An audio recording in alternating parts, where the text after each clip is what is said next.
NTE 1.1 is way bigger than I thought. This is not a cute little 2 banners and some rewards patch. This is a new island, a ghost train, prison fights, weaponized racing, a social app, Porsche, new housing, new outfits, new arcs, codes, quality of life fixes, and 2 limited characters all landing in the same version. So if you are playing Neverness to Everness right now, 1.1 is exciting, but it is also exactly the kind of update where your account can get pulled in 6 directions at once. Let's make the plan before the patch starts making decisions for you. First, the easy part. Redeem the codes. The 3 codes from the 1.1 coverage are Dreamwalk 0603, Tomato 100, and RACENOLIMIT. Jamatsu's current coverage lists them with the June 25th expiry, but other reposts are already giving different deadlines, so do not treat the date like a savings account. Redeem them immediately.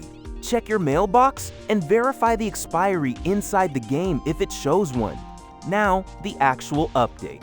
Version 1.1 is called Dreamwalk Corridor, and current official linked coverage has it scheduled for June 3rd. It also brings the game to Steam, the Epic Games Store, Galaxy Store, and GeForce NOW, which is a bigger deal than it sounds.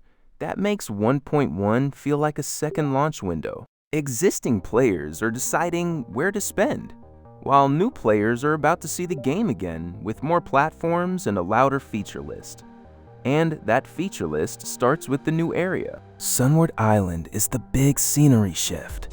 Instead of only living in the city chaos, players are getting a coastal island, quieter exploration, and new story hooks. Then, there's the Corridor of Echoes, the new location anomaly, which is the part of the patch that looks built for weird fights, creepy visuals, and that very NTE flavor of, why is this beautiful place extremely cursed? That matters because the reaction is not just about pulls. Players want to know if the open world keeps growing, if side activities are worth doing, and if the developers are listening to the messy parts of 1.0. Now the banners. Lacrimosa is first. The current schedule lists Fading Reverie from June 3rd to June 24th. Chaos comes second. Forsaken Path is listed from June 24th to July 8th. They also get matching arc research programs. Nocturne Special for the Last Rose, and Pursuit Special for What's Desired. So yes, this is already a pull plan patch, but it is not as simple as Lacrimosa or Chaos. Lacrimosa is getting a huge spotlight. The summaries describe her as a Chaos attribute character with liquid arc compatibility, a nightmare mechanic, conjured objects, and enemy copy style tricks tied to her story. She also gets a pile of outfits, including skins that players are already talking about because at least one appears to affect skill visuals. Chaos, meanwhile, is the character pulling a lot of pure style hype. He is listed as Lakshana attribute with condensate arc compatibility, fog, crime charges, teleport placement, and 2 outfits. Clear skies and never skip. The community split is exactly what you would expect, which is to say, messy in a useful way. Some players are in the Lacrimosa camp because the preview made her look way more fun than expected. Some are waiting for Chaos because scythes, fog, teleport tricks, and that whole piece was never an option. Energy sells itself. Some are skipping both and hoarding for future names like Alphard, Blackbird, Shinku, or X. And some are side-eyeing the banner lengths because Lacrimosa gets the longer window and Chaos gets the shorter one. That is the important lesson. If you only have enough currency for one serious push, do not walk into June 3rd pretending you're casually trying everything.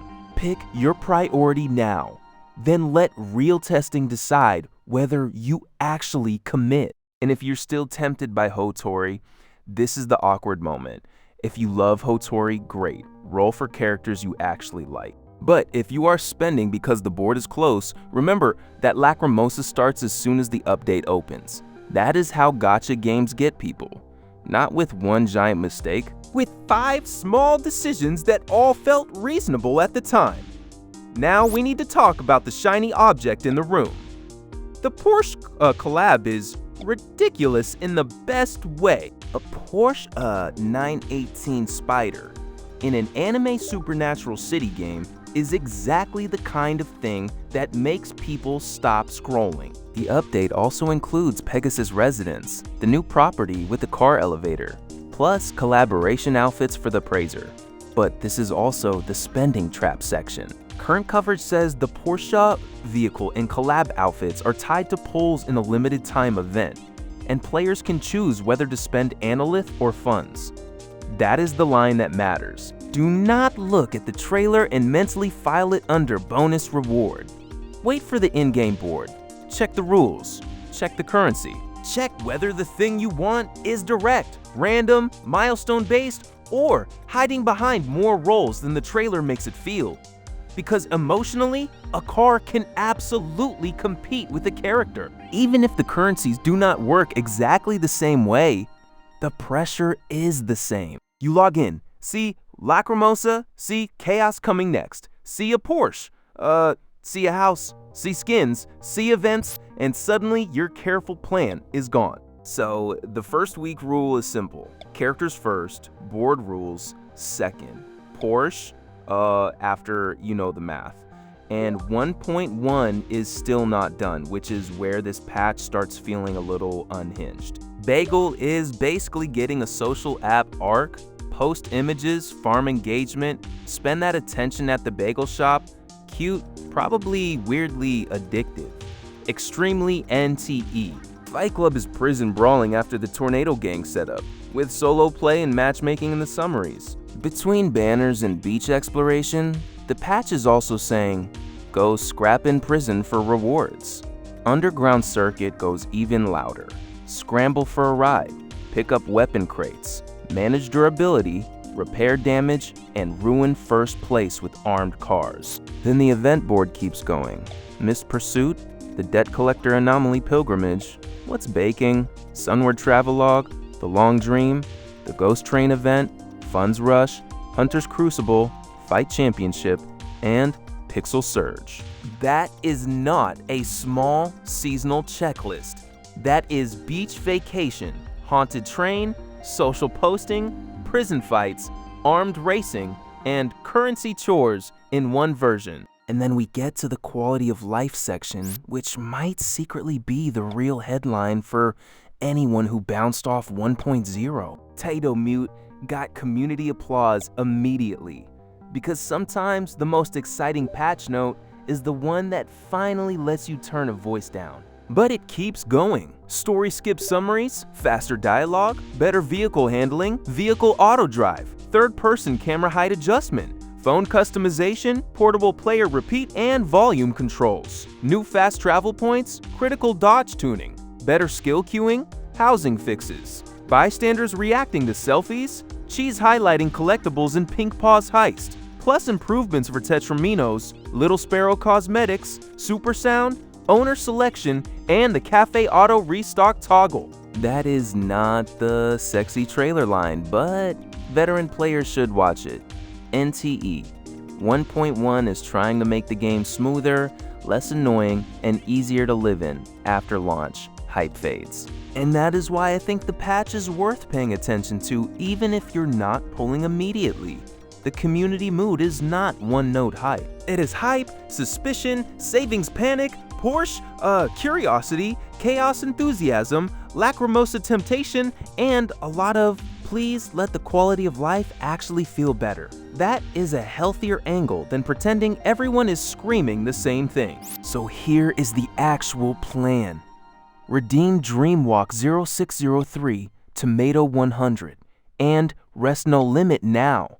Then verify the rewards and expiry in your own account. Before June 3rd, decide if Hotori still matters to you or if you're done spending until 1.1. Pick Lacrimosa or Chaos as your first real priority. Not forever, just first. If you care about arcs, remember that the arc research programs run alongside the matching character windows. When Porsche goes live, check the board rules before spending analyth or funds just because the car looks cool. Do the event calendar early enough that funds rush, pixel surge, and the shorter events do not sneak past you. And when the patch drops, pay attention to the fixes. If auto drive, skip summaries, vehicle control, take dough mute, and cheese highlighting actually feel good, that tells us more about NTE's future than one trailer ever could. My take is simple.